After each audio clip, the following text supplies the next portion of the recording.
Bonjour, je suis Frédéric Morena de la société Emerson.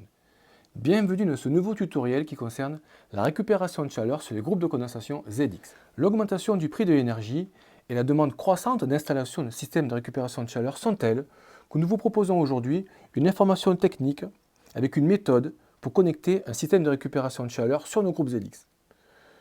Donc le principe est simple, il consiste à venir insérer un récupérateur de chaleur sur la tuyauterie de refoulement des groupes de condensation ZX. Donc par exemple ici, on vient couper le tube à la sortie du séparateur d'huile et on l'envoie vers le récupérateur de chaleur.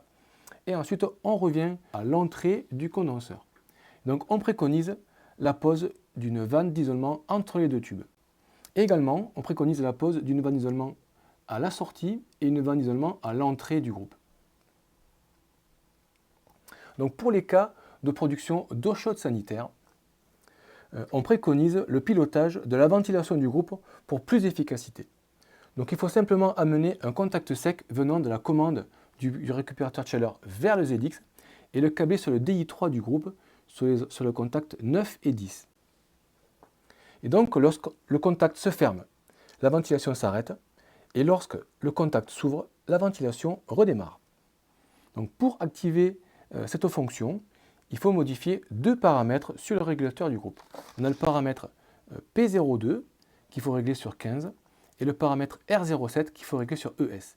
Et ces deux paramètres se trouvent dans le niveau 2 du régulateur. Donc ensuite, on vous propose quelques préconisations, comme par exemple la longueur maximale à respecter pour les tubes. On propose aussi de l'isolation des tubes. On parle aussi du retour d'huile en cas de dénivelé. Et on parle aussi de la vitesse des gaz. Voilà, on vous propose ces recommandations. Et pour terminer cette information technique, on vous propose le schéma de principe de chaque groupe. Donc on a ici le schéma de principe pour un ZXME. Vous voyez, donc sortie du compresseur, on vient couper le tube et on a un récupérateur de chaleur et on revient vers le condenseur. Même chose pour les groupes ZXLE où ici on vous préconise, attention, de couper le tube après le clapet anti-retour qui se trouve entre le séparateur et le condenseur. Voilà. On a ensuite la même chose pour le groupe ZXDE, de venir couper le tube après le séparateur d'huile. Et on a encore pour les deux groupes ZXME et ZXLE dans la version Small ZX.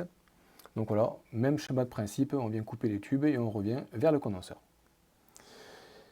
Cette vidéo touche à sa fin et je vous remercie de l'avoir suivi. J'espère que vous a plu. N'hésitez pas à nous demander la documentation si vous la désirez.